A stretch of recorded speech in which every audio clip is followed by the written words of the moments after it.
हाय दोस्तों, मैं जी के एक बार फिर से आप सबके बीच। दोस्तों, आज मैं एक न्यू टॉपिक लेकर आया हूँ। इस टॉपिक का नाम है कार्य, ऊर्जा, शक्ति, गुरुत्वाकर्षण।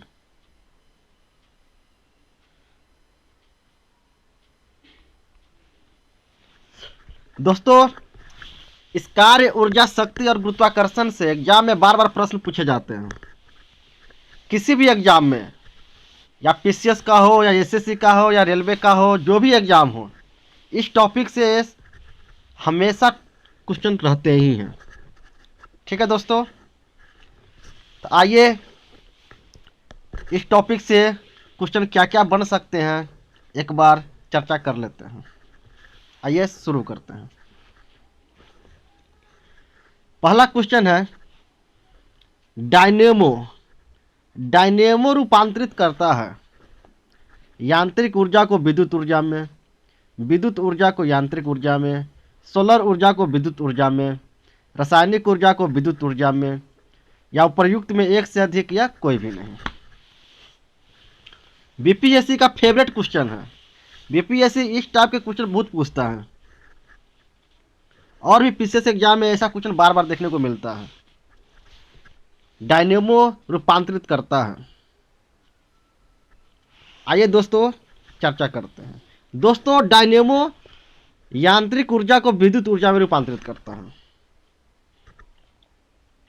यहाँ हम लोग देखेंगे कुछ ऊर्जा का उपकरण है जो एक ऊर्जा को दूसरी ऊर्जा में रूपांतरित करता है। कैसे, वो देखते हैं। दोस्तों, यहाँ कुछ उपकरण लिखा हुआ है जो एक ऊर्जा को दूसरे ऊर्जा में रूपांतरित करता है। आइए वो देख लेते हैं क्या है। जैसे डायनेमो, ये डायनेमो क्या है? यांत्रिक ऊर्जा को विद्युत ऊर्जा में रूपांतरित करता है। मोमबत्ती रासायनिक ऊर्जा को प्रकाश या ऊष्मा ऊर्जा में परिवर्तित करता है। माइक्रोफोन ध्वनि ऊर्जा को विद्युत ऊर्जा में रूपांतरित करता है। लाउड स्पीकर विद्युत ऊर्जा को ध्वनि ऊर्जा में रूपांतरित करता है। सोलर सेल सौर ऊर्जा को विद्युत ऊर्जा में रूपांतरित करता है। ट्यूबलाइट विद्युत ऊर्जा को प्रकाश ऊर्जा में बदलता है। विद्युत मोटर विद्युत ऊर्जा को यांत्रिक ऊर्जा में बदलता है। विद्युत बल्ब विद्युत ऊर्जा को प्रकाश एवं ऊष्मा ऊर्जा में परिवर्तित करता है। विद्युत सेल रासायनिक ऊर्जा को विद्युत ऊर्जा में परिवर्तित करता है। और एक और है सितार, या यांत्रिक ऊर्जा को ध्वनि ऊर्जा में परिवर्तित करता है। दोस्तों, इसको याद करना बहुत ही सिंपल है। आइए देखते हैं हम कैसे याद करते हैं। इसमें लास्ट वाला जो होता है कि रूपांतरित करता है, या वही होता है जो जो रिजल्ट देता है। जैसे डायनेमो को चालू करने पे क्या होता है? उसे विद्युत निकलती है। वो क्या करता है? विद्युत निकलती है। इसीलिए वह यांत्रिक ऊर्जा को विद्युत ऊर्जा में रूपांतरित करता है। जैसे मोमबत्ती है, मोमबत्ती से क्या मिलता है? हमें रिजल्ट क्या मिलता है? प्रकाश मिलता है, ऊष्मा मिलती है। तो हम बोल सकते हैं कि मोमबत्ती रासायनिक ऊर्जा को प्रकाश एवं ऊष्मा ऊर्जा में परिवर्तित करती है। माइक्रोफोन है। माइक्रोफोन क्या होता है? माइक्रोफोन एक माइक की तरह होता है। माइक होता है, वो क्या होता है? उसमें हम ध्वनि डालते हैं। ध्वनि डालते हैं तो वह ध्वनि विद्युत संकेत के रूप में लाउड स्पीकर में जाती है, और वहाँ से हमें आवाज़ सुनाई देती है। अर्थात यह ध्वनि ऊर्जा को विद्युत ऊर्जा में परिवर्तित करती है। ध्वनि हम डालते हैं माइक में, वहाँ से वह विद्युत संकेत में परिवर्तित होती है। अब ध्वनि फिर बाद में सुनाई देती है, वो लाउड स्पीकर से सुनाई देती है। इसीलिए माइक्रोफोन के बारे में बोला जाएगा कि माइक्रोफोन ध्वनि ऊर्जा को विद्युत ऊर्जा में रूपांतरित करती है। लाउड स्पीकर से क्या होता है? आवाज़ सुनाई देता है। तो हम बोल सकते हैं लाउड स्पीकर क्या होता है? विद्युत ऊर्जा को ध्वनि ऊर्जा में परिवर्तित करती है, इससे ध्वनि निकलता है। सोलर सेल में क्या होता है? सौर ऊर्जा पहले से भरी हुई होती है। इसका यूज कैसे करते हैं? इससे क्या होता है? इससे विद्युत निकलती है। तो बोल सकते हैं सौर ऊर्जा को विद्युत ऊर्जा में रूपांतरित करता है। ट्यूबलाइट से क्या होता है? प्रकाश निकलती है। तो बोल सकते हैं कि विद्युत ऊर्जा को प्रकाश ऊर्जा में रूपांतरित करता है। विद्युत मोटर क्या होता है? विद्युत मोटर में विद्युत पहले से ही होता है, या विद्युत ऊर्जा को यांत्रिक ऊर्जा में रूपांतरित करता है। विद्युत बल्ब या विद्युत ऊर्जा को प्रकाश एवं ऊष्मा ऊर्जा में परिवर्तित करता है। विद्युत सेल रासायनिक ऊर्जा को विद्युत ऊर्जा में रूपांतरित करता है। जो विद्युत सेल होता है, बैटरी होता है, वो क्या करता है? हमें विद्युत देती है, तो बोल सकते हैं कि यह रासायनिक ऊर्जा को विद्युत ऊर्जा में परिवर्तित करता है। फिर सितार, सितार से क्या होता है? सितार को बजाने पर ध्वनि निकलती है, तो हम बोल सकते हैं कि यह सितार यांत्रिक ऊर्जा को ध्वनि ऊर्जा में परिवर्तित करता है। सिंपल है, जो रिजल्ट देता है उसमें रूपांतरित करेगा। ठीक है दोस्तों, ये व्यवहारिक चीज़ें हैं जो अपने आसपास आप हमेशा देखते होंगे, बस उस तरीके से अनुभव करते हुए आप इसे याद कर सकते हैं, जो बहुत ही सिंपल है। ठीक है दोस्तों, आइए नेक्स्ट क्वेश्चन पे चलते हैं। नेक्स्ट क्वेश्चन है, माइक्रोफोन रूपांतरित करता है विद्युत ऊर्जा को ध्वनि ऊर्जा में, ध्वनि ऊर्जा को विद्युत ऊर्जा में, यांत्रिक ऊर्जा को ध्वनि ऊर्जा में, या ध्वनि ऊर्जा को यांत्रिक ऊर्जा में, या प्रयुक्त में एक से अधिक, या कोई भी नहीं। दोस्तों अभी आपने थोड़ी देर पहले पढ़ा माइक्रोफोन क्या करता है, माइक्रोफोन क्या करता है, माइक्रोफोन ध्वनि ऊर्जा को विद्युत ऊर्जा में रूपांतरित करता है। ठीक है दोस्तों, कंफ्यूज मत होना, विद्युत ऊर्जा को ध्वनि ऊर्जा में नहीं, ध्वनि ऊर्जा को विद्युत ऊर्जा में रूपांतरित करता है माइक्रोफोन। बहुत ही इंपॉर्टेंट क्वेश्चन है ये। माइक्रोफोन क्या करता है, माइक्रोफोन क्या करता है, या ध्वनि ऊर्जा को विद्युत ऊर्जा में रूपांतरित करता है, इसलिए आंसर होगा बी।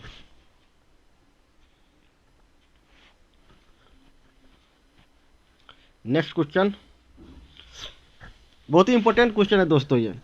यदि संवेग को दोगुना कर दिया जाए तो क्या होगा? कल आपने पढ़ा था संवेग। संवेग क्या होता है कि मास और वेग, मास यानी द्रव्यमान और वेग के गुणनफल को हम संवेग कहते हैं। तो ये संवेग को यदि दोगुना कर दिया जाए तो क्या होगा? गतिज ऊर्जा दोगुनी हो जाएगी, गतिज ऊर्जा तीनगुनी हो जाएगी, गतिज ऊर्जा में कोई परिवर्तन नहीं होगा, गतिज ऊर्जा चारगुनी हो जाएगी, या उपर्युक्त में एक से अधिक, या कोई भी नहीं।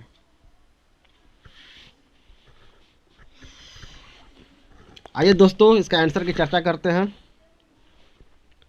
दोस्तों संवेग को दोगुना करने पर गतिज ऊर्जा में क्या परिवर्तन होगा? गतिज ऊर्जा जानने से पहले हमें यह जानना चाहिए कि ऊर्जा होता क्या है। तो दोस्तों किसी वस्तु के कार्य करने की क्षमता को हम उस वस्तु की ऊर्जा कहते हैं। यहां पर ध्यान देना दोस्तों, किसी वस्तु के कार्य करने की क्षमता है यहाँ पे, तो उसको हम ऊर्जा कहते हैं। यहीं पे दर रहता, दर ये, तो फिर ये शक्ति हो जाता। किसी वस्तु के कार्य करने की दर को शक्ति कहते हैं, या किसी वस्तु के कार्य करने की क्षमता को ऊर्जा कहते हैं। ठीक है दोस्तों, कंफ्यूज मत होना। ऊर्जा दोस्तों दो प्रकार की होती है, पहला गतिज ऊर्जा, दूसरा स्थितिज ऊर्जा। गतिज ऊर्जा उसे बोलते हैं जो गति के कारण कार्य करने की क्षमता आती है। जिस वस्तु में गति के कारण कार्य करने की क्षमता आ जाए उसे गतिज ऊर्जा बोलेंगे, और जिस वस्तु में उसकी स्थिति के कारण कार्य करने की क्षमता आ जाए तो उसे स्थितिज ऊर्जा कहेंगे। ठीक है दोस्तों, गतिज ऊर्जा को के से डिनोट करते हैं। किससे डिनोट करते हैं? के। इसको इंग्लिश में के लिखते हैं तो समझ जाते हैं कि गतिज ऊर्जा है। इसका एक फार्मूला होता है जो एग्जाम में पूछा जाता है। गतिज ऊर्जा बराबर क्या होता है? तो गतिज ऊर्जा बराबर होता है half mv², half 1/2 mv²। m द्रव्यमान है और v वेग है, m द्रव्यमान है और v वेग है। तो गतिज ऊर्जा बराबर हाफ mv²। डायरेक्ट फार्मूला पूछ देगा आपसे एग्जाम में, गतिज ऊर्जा बराबर क्या होता है बताओ? क्या होता है? Half mv²। ठीक है दोस्तों, अब है स्थितिज ऊर्जा। जब किसी वस्तु में उसके विशेष अवस्था या स्थिति के कारण कार्य करने की जो क्षमता आ जाए उसे स्थितिज ऊर्जा कहते हैं। स्थितिज ऊर्जा को पी से डिनोट करते हैं, पी लिखते हैं। और स्थितिज ऊर्जा का फार्मूला होता है mgh। क्या होता है? mgh। यहाँ m क्या है? मास है, द्रव्यमान है। g क्या है? गुरुत्वीय त्वरण है। h क्या है? ऊंचाई है। ठीक है दोस्तों, तो गतिज ऊर्जा बराबर हाफ mv², हाफ mv², और स्थितिज ऊर्जा बराबर mgh। ठीक है दोस्तों, स्थितिज ऊर्जा का कुछ उदाहरण भी होता है जो एग्जाम में पूछ दिया जाता है, उदाहरण दे देगा और बोल देगा कि बताओ इसमें कौन सी ऊर्जा है। जैसे बांध बनाकर इकट्ठा किया गया पानी की ऊर्जा। बांध बनाते हैं, बांध बनाने के लिए क्या किया जाता है, पानी को इकट्ठा किया जाता है। तो वह इकट्ठा हुआ पानी किस ऊर्जा को दर्शा रहा है, इसमें कौन सी ऊर्जा होगी, तो उसमें स्थितिज ऊर्जा होगी। बांध बनाकर इकट्ठा किया गया पानी स्थितिज ऊर्जा को बतलाता है।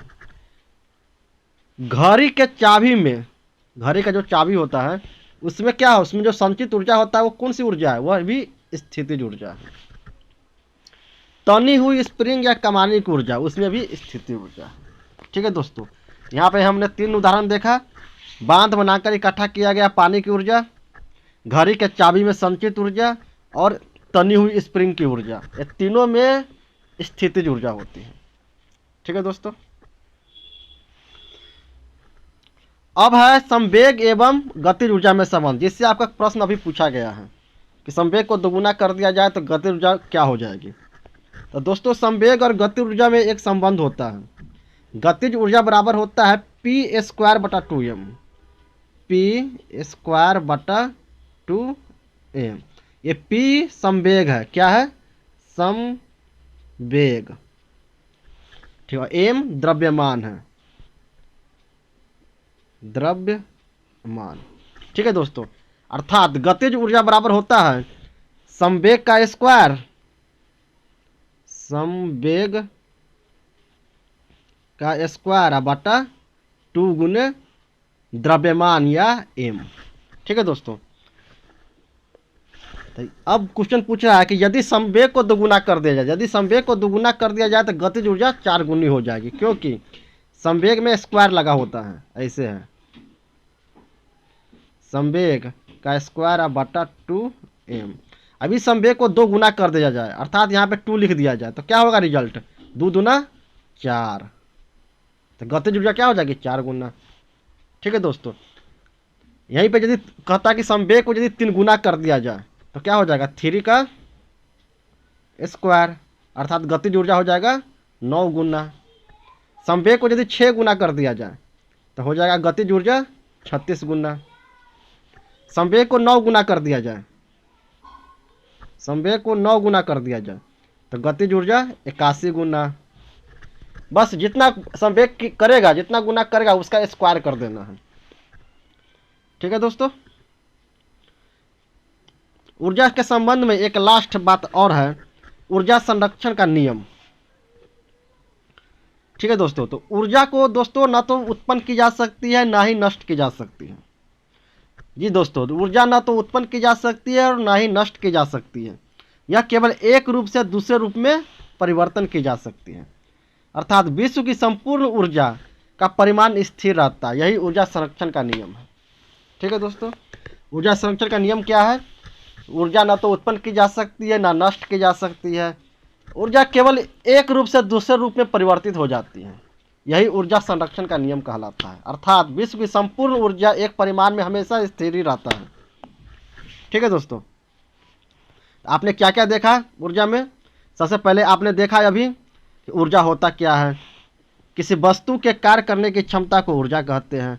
यह 2 प्रकार की होती है, गतिज ऊर्जा, स्थितिज ऊर्जा। गतिज ऊर्जा उसे कहते हैं जो गति के कारण कार्य करने की क्षमता देती है। गतिज ऊर्जा को के से डिनोट करते हैं और गतिज ऊर्जा का फार्मूला होता है 12 mv²। ठीक है दोस्तों, स्थितिज ऊर्जा उसे कहते हैं जो अपनी स्थिति के कारण कार्य करने की क्षमता देती है। स्थितिज ऊर्जा को पी से डिनोट करते हैं, किससे डिनोट करते हैं, पी से, और स्थितिज ऊर्जा बराबर होती है mgh। ठीक है दोस्तों, स्थितिज ऊर्जा का उदाहरण था कि बांध बनाकर इकट्ठा किया गया पानी, बांध बनाकर इकट्ठा किया गया पानी में स्थितिज ऊर्जा होती है, घड़ी के चाबी में स्थितिज ऊर्जा होती है, तना हुआ स्प्रिंग में स्थितिज ऊर्जा होती है। ठीक है दोस्तों, इसके नीचे था कि संवेग और गतिज ऊर्जा में संबंध, तो गतिज ऊर्जा बराबर होती है संवेग का स्क्वायर बटा 2m, p²/2m, यानी संवेग का स्क्वायर बटा 2m। ठीक है दोस्तों, यदि किसी वस्तु का संवेग यानी संवेग को दुगुना कर दिया जाए तो गतिज ऊर्जा 4 गुनी हो जाएगी, क्योंकि यहाँ पे स्क्वायर लगा हुआ है। संवेग को 3 गुना कर दिया जाए तो गतिज ऊर्जा 9 गुना हो जाएगी। ठीक है दोस्तों, ऊर्जा संरक्षण का नियम, ऊर्जा को ना तो उत्पन्न की जा सकती है ना ही नष्ट की जा सकती है। ऊर्जा केवल एक रूप से दूसरे रूप में परिवर्तित हो जाती है, अर्थात विश्व की संपूर्ण ऊर्जा का परिमाण स्थिर रहता है। यही ऊर्जा संरक्षण का नियम कहलाता है। ठीक है दोस्तों, अब आपको आंसर मिल गया होगा। संवेग को दुगुना कर दिया जाए तो गतिज ऊर्जा 4 गुनी हो जाएगी। Answer T. उम्मीद करता हूं आप लोग समझ गए होंगे ऊर्जा को। आइए नेक्स्ट क्वेश्चन। एक अश्व शक्ति का मान होता है 746 वाट, 745 वाट, 740 वाट, 744 वाट, उपर्युक्त में एक से अधिक या कोई भी नहीं। अश्व शक्ति दोस्तों शक्ति का मात्रक होता है। यह अश्व शक्ति है, यह शक्ति का मात्रक है, शक्ति का मात्रक है। ठीक है दोस्तों, इस एक अश्व शक्ति का मान कितना होता है 746 वाट। ठीक है दोस्तों, आइए एक्सप्लेनेशन देखते हैं। लिखा हुआ है एक अश्व शक्ति बराबर 746 वाट और यह शक्ति का मात्रक है। शक्ति उसे कहते हैं जो कार्य करने की दर को शक्ति कहते हैं। किसी वस्तु में कार्य करने की जो दर होती है वह क्या कहलाती है, शक्ति। यहाँ पे दर है, ऊर्जा में क्षमता था, शक्ति में दर होती है। कार्य करने की दर को शक्ति कहते हैं। ठीक है दोस्तों, कंफ्यूज मत करना। नेक्स्ट क्वेश्चन, निम्नलिखित में कौन ऊर्जा के मात्रक है। ऑप्शन ए वाट, अश्व शक्ति, किलोवाट, वाट घंटा, और प्रयुक्त में एक से अधिक या कोई भी नहीं। निम्नलिखित में कौन ऊर्जा के मात्रक है। वाट, अश्व शक्ति, किलोवाट, वाट घंटा, या प्रयुक्त में एक से अधिक या कोई भी नहीं। आइए दोस्तों ऊर्जा अब आंसर की चर्चा करते हैं।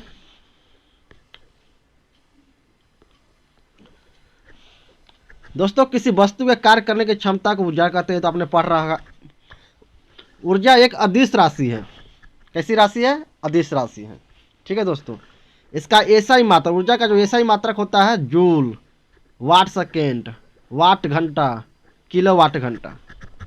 हाँ दोस्तों सही से देखना आप एक बार फिर से। ऊर्जा का मात्रक क्या क्या होता है, जूल, वाट सेकेंड, वाट घंटा, किलो वाट घंटा। जूल तो होगा ही, ठीक है, और वाट में टाइम लगा दीजिए, यानी वाट सेकेंड, वाट घंटा, किलो वाट घंटा। ठीक है दोस्तों, इसमें टाइम लगा हुआ है, टाइम लग जाएगा तो वह ऊर्जा का मात्रक हो जाएगा।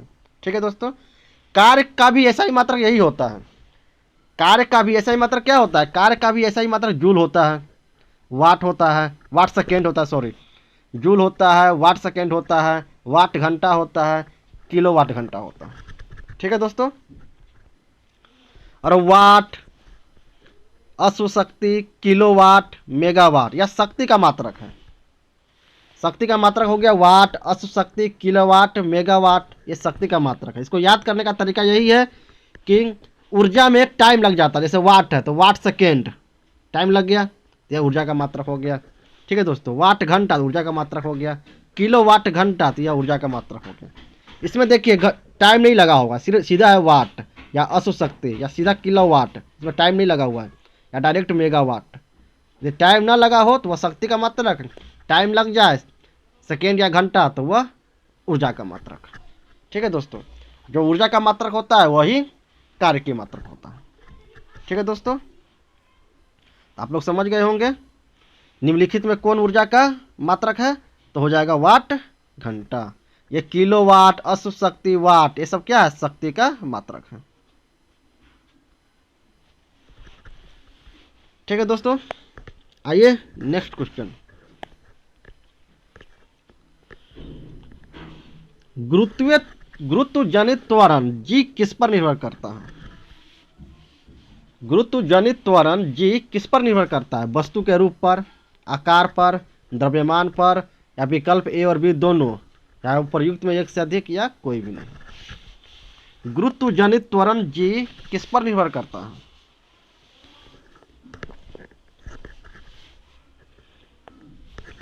आइए दोस्तों उत्तर की चर्चा करते हैं। एक्सप्लेनेशन देखते हैं दोस्तों। न्यूटन के गुरुत्वाकर्षण के अनुसार यदि दो पिंड एक साथ है, यानी दो पिंडों के बीच एक आकर्षण बल कार्य करता है। न्यूटन बोलता है कि दो पिंडों के बीच हमेशा एक आकर्षण बल कार्य करता है। यदि इनमें से एक पिंड पृथ्वी हो, एक पिंड कौन हो? पृथ्वी, तो उसे आकर्षण बल को गुरुत्व बोलेंगे। ठीक है दोस्तों, क्या बोला न्यूटन ने? न्यूटन ने बोला कि दो पिंड के बीच एक आकर्षण बल कार्य करता है, इनमें से एक पिंड यदि पृथ्वी हो तो इस आकर्षण बल को गुरुत्व बोलेंगे। अर्थात गुरुत्व वह आकर्षण बल है जिससे पृथ्वी किसी वस्तु को अपने केंद्र की ओर खींचती है। ठीक है दोस्तों, गुरुत्व क्या है? गुरुत्व एक आकर्षण बल है जिससे पृथ्वी किसी वस्तु को अपनी ओर खींचती है, अपने केंद्र की ओर खींचती है। इस बल के कारण जो त्वरण उत्पन्न होता है इसे गुरुत्व जनित त्वरण कहते हैं।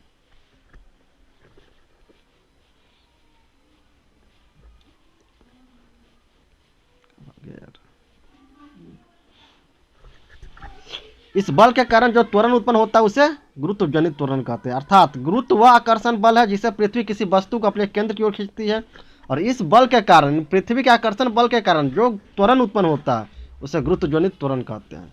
और इस गुरुत्व जनित त्वरण यानी जी का मान 9.8 मीटर प्रति सेकेंड स्क्वायर होता है। ठीक है दोस्तों, और यह गुरुत्व जनित त्वरण वस्तु के आकार, द्रव्यमान, रूप पर निर्भर नहीं करता है, या पृथ्वी के घूर्णन शक्ति पर निर्भर करता है। ठीक है दोस्तों, गुरुत्व जनित त्वरण वस्तु के आकार, रूप, द्रव्यमान पर निर्भर नहीं करता है। किस पर निर्भर करता है? घूर्णन शक्ति पर। ठीक है, तो इसका आंसर क्या हो जाएगा? गुरुत्व जनित त्वरण जी किस पर निर्भर करता है? न तो यह वस्तु पर निर्भर करता है के रूप पर, न आकार पर, न द्रव्यमान पर। विकल्प ए और बी तो होगा ही नहीं, अर्थात आंसर हो जाएगा ई, उपयुक्त में कोई भी नहीं। ठीक है दोस्तों, नेक्स्ट क्वेश्चन।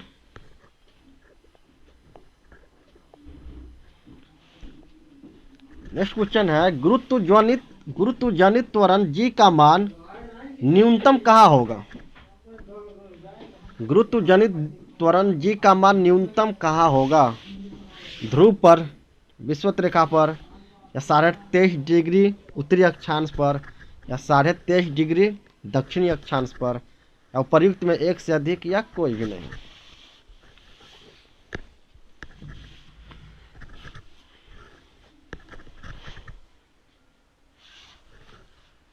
आइए दोस्तों उत्तर की चर्चा करते हैं। दोस्तों, पृथ्वी की सतह से ऊपर या नीचे जाएंगे तो जी का मान घट जाता है। पृथ्वी से या तो ऊपर जाइए या नीचे जाइए, ये जी का मान क्या होगा? हमेशा घटेगा। ठीक है दोस्तों, जी का मान महत्तम यानी गुरुत्वीय त्वरण जी का मान महत्तम पृथ्वी के ध्रुव पर होता है। ध्रुव पर सबसे ऊपर होगा, सबसे अधिक होता है। जी का मान न्यूनतम विषुवत रेखा पर होता है। पृथ्वी के घूर्णन गति बढ़ने पर जी का मान कम हो जाता है। यदि घूर्णन गति तेज हो जाएगा तो जी का मान क्या होगा? कम जाएगा। पृथ्वी के घूर्णन गति घट जाने पर जी का मान बढ़ जाता है। आपने क्या सीखा कि पृथ्वी के तल से, पृथ्वी के सतह से यदि ऊपर जाए या नीचे जाए तो जी का मान क्या होगा? घट जाएगा। ठीक है दोस्तों, घटना शुरू हो जाएगा। यही जी का मान जब हम पृथ्वी के ध्रुव पर चले जाते हैं तो सबसे अधिक हो जाता है, और यही जी का मान जब विषुवत रेखा पर होते हैं तो न्यूनतम होता है। दूसरा है घूर्णन गति। यदि घूर्णन गति तेज गति से बढ़ रही है तो जी का मान कम हो जाएगा, और घूर्णन गति घट जाएगी तो जी का मान बढ़ जाएगा। ठीक है दोस्तों, घूर्णन गति के बढ़ने से जी का मान कम जाएगा, उल्टा हो जाएगा, और घूर्णन गति के घटने पर जी का मान बढ़ जाएगा। ठीक है दोस्तों,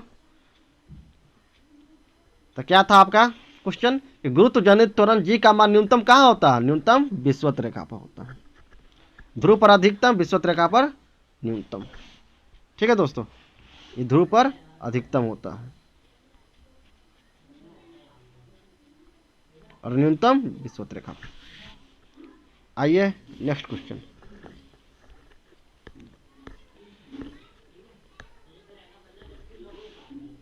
पृथ्वी के घूर्णन गति बढ़ने से जी का मान क्या होगा?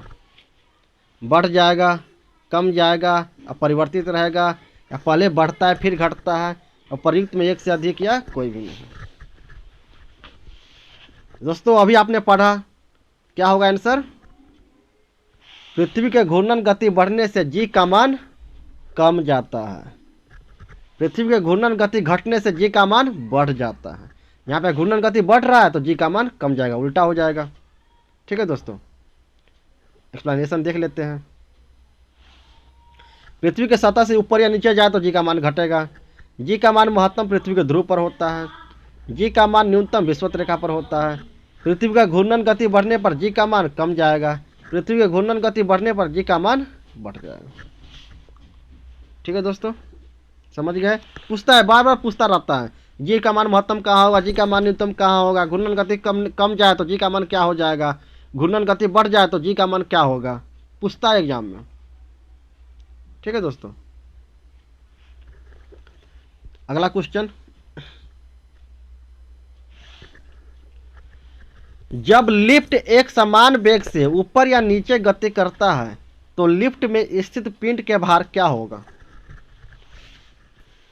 यदि लिफ्ट एक समान वेग से ऊपर या नीचे गति करता है, कोई लिफ्ट में कोई व्यक्ति जा रहा है, ठीक है, तो लिफ्ट एक समान वेग से यदि ऊपर नीचे गति करे तो लिफ्ट में स्थित पिंड, लिफ्ट में जो स्थित जो वस्तु है या व्यक्ति है कोई भी है, उसके भार में क्या होगा?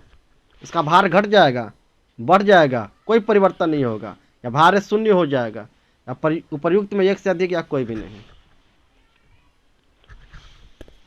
जब लिफ्ट एक समान वेग से ऊपर या नीचे गति करे तो लिफ्ट में स्थित पिंड का भार में क्या होगा, क्या परिवर्तन होगा? उसका भार बढ़ जाएगा या घट जाएगा, या कोई परिवर्तन नहीं होगा, या उसका भार शून्य हो जाएगा, क्या होगा आंसर? आइए दोस्तों उत्तर की चर्चा करते हैं। लिफ्ट से दोस्तों बार बार एग्जाम में क्वेश्चन पूछा जाता है, इसलिए मैंने आपसे लिफ्ट से रिलेटेड सारा लेकर आ गया हूँ। देख लीजिए क्या लिखा हुआ है। दोस्तों जब लिफ्ट ऊपर की ओर जाती है तो लिफ्ट में स्थित पिंड का भार बढ़ा हुआ प्रतीत होता है। यदि लिफ्ट में आप खड़े हैं, अंदर है लिफ्ट के अंदर, यदि लिफ्ट ऊपर की ओर जाएगी तो लिफ्ट का जो भार होगा वह बढ़ा हुआ प्रतीत होगा। कब? जब ऊपर की ओर जाएगी तब। ठीक है, जब लिफ्ट नीचे की ओर जाती है तब लिफ्ट में स्थित पिंड का भार घटा हुआ प्रतीत होगा। यदि आप लिफ्ट में है तो ऊपर की ओर जाएंगे तो उसका भार बढ़ा हुआ प्रतीत होगा, यदि लिफ्ट नीचे की ओर जाएगी तो भार भी नीचे की ओर घटा हुआ प्रतीत होगा। ठीक है दोस्तों, जब लिफ्ट एक समान वेग से ऊपर या नीचे गति करेगी तो लिफ्ट में स्थित पिंड के भार में कोई परिवर्तन नहीं होता। जी हाँ दोस्तों, यदि लिफ्ट एक समान वेग से ऊपर या नीचे गति करेगी, एक समान गति से ऊपर नीचे गति करेगी तो लिफ्ट के भार में कोई परिवर्तन नहीं आएगा। ठीक है दोस्तों, समझ गए? नेक्स्ट है कि यदि नीचे उतरते समय लिफ्ट की डोरी टूट जाए, वाह, लिफ्ट में बैठे हुए हैं और नीचे जा रहे हैं और अचानक लिफ्ट की डोरी टूट जाए तो क्या होगा? तो दोस्तों वह मुक्त पिंड की भांति नीचे गिरती है। ऐसी स्थिति में लिफ्ट में स्थित पिंड का भार शून्य होता है। यही भारहीनता की स्थिति है। ठीक है दोस्तों, यदि लिफ्ट में आप बैठे हैं, खड़े हैं, जा रहे हैं, ठीक है, उनका डोरी टूट जाए तो उनका जो भार होगा शून्य हो जाएगा, बिल्कुल भारहीनता आ जाएगी। ठीक है दोस्तों, धड़ाम से गिरेंगे फटाक से। ठीक है दोस्तों, यदि लिफ्ट के नीचे उतरते समय लिफ्ट का त्वरण गुरुत्वीय त्वरण से अधिक हो जाए,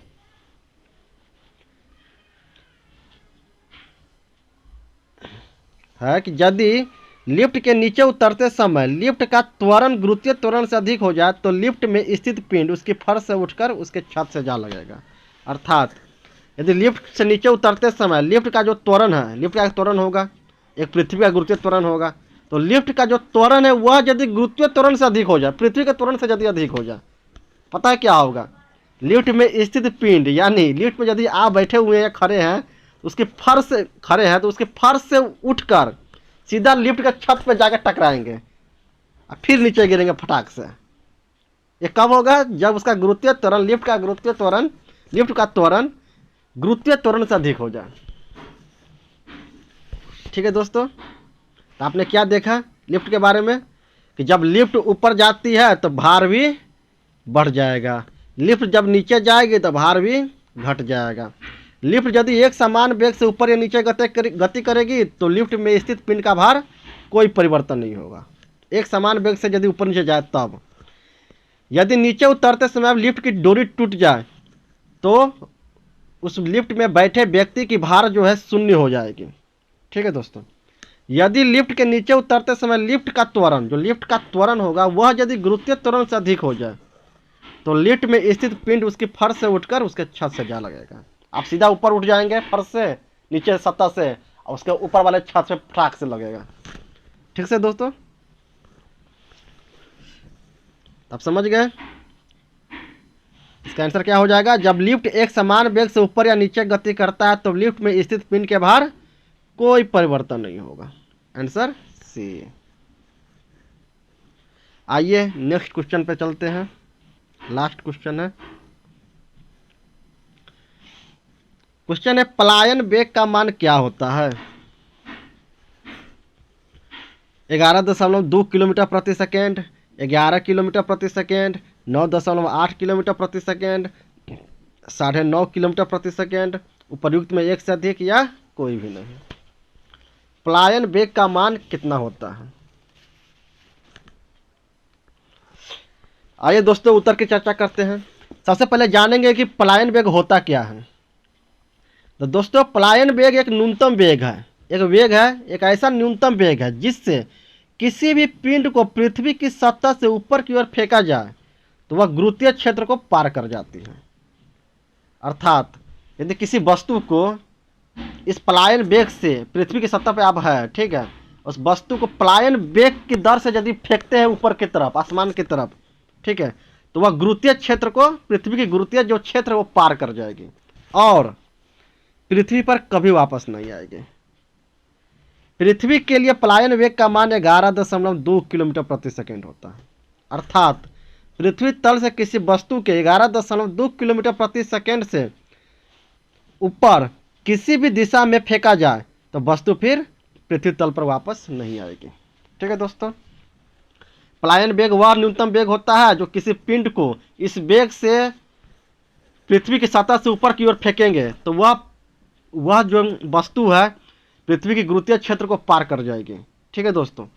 पलायन वेग वह न्यूनतम वेग है जिस वेग से किसी वस्तु को आसमान की तरफ ऊपर फेंकेंगे तो वह वस्तु पृथ्वी के गुरुत्वीय क्षेत्र को पार कर जाएगी। अर्थात पृथ्वी की जो गुरुत्वीय शक्ति जो होती है किसी वस्तु को अपनी तरफ खींचने का, किसी वस्तु को यदि ऊपर फेंकते हैं तो क्या होता है, वस्तु नीचे की तरफ गिर जाती है।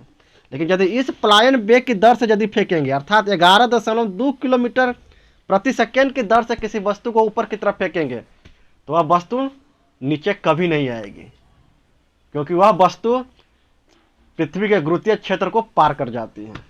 ठीक है दोस्तों। इसलिए वह वस्तु कभी भी नीचे नहीं आएगी, हमेशा ऊपर की तरफ बढ़ती चली जाएगी। ठीक है दोस्तों, यही था पलायन वेग। क्या हो गया आंसर? पलायन वेग का मान कितना होता है? 11.2 किलोमीटर प्रति सेकेंड। Option A answer. ठीक है दोस्तों। आज के लिए इतना ही। फिर मिलते हैं नेक्स्ट वीडियो में। तब तक के लिए बहुत बहुत धन्यवाद। जय हिंद, जय भारत।